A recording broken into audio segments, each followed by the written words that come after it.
You're watching news headlines on mining.com. I'm Devin Murrigan. Copper prices slipped on Wednesday after touching their highest since March in London. On the LME, copper hit $10,038 a ton before easing. Prices remain up 3% this month and 14% this year.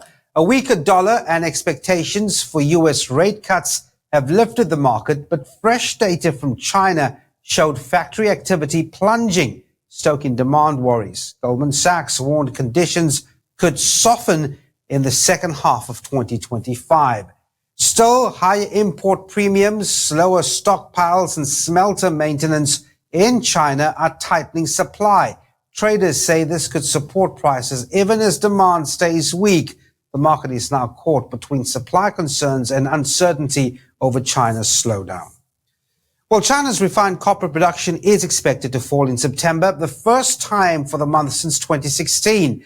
Analysts forecast output will drop 4% to 5% from August, as this new tax rules make it less profitable to process scrap copper into anodes, a key input for refined copper. The seasonal slowdown comes just as demand typically peaks for use in construction, power, and manufacturing. 5 smelters are also undergoing maintenance, pushing operating rates lower. The tighter output could support prices, especially with markets already betting on a U.S. Federal Reserve rate cut. Processing fees remain in negative territory, setting the stage for tough negotiations between smelters and miners later this year. Brazil's competition watchdog has opened an investigation into Anglo American's plan to sell its nickel mines to China's MMG for up to $500 million. The probe follows a complaint by rival Corex Holding and will review whether the deal harms competition. Anglo announced the sale in February, with the closing expected this quarter.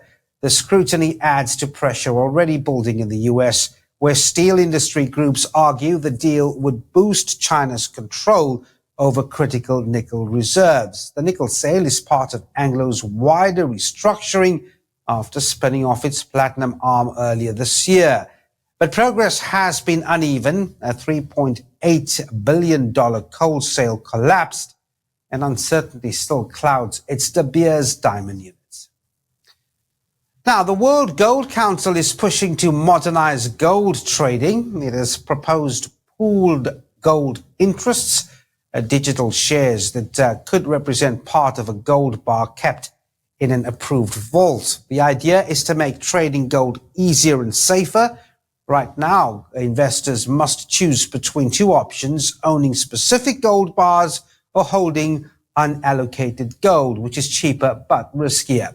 The new system aims to blend both approaches. It would allow for gold to move electronically and to be used more widely as collateral, making it act more like other financial assets. Now, finally, there's more than one kind of gold rush happening in Canada. Our sister publication, The Northern Miner, has released its first clue of the Great Canadian Treasure Hunt.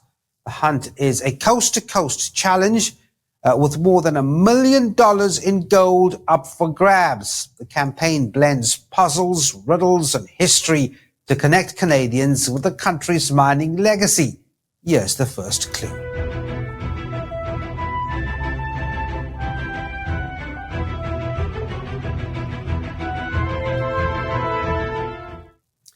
Now, the hunt continues online at treasure.northernminer.com. And that's where we leave your news headlines on mining.com.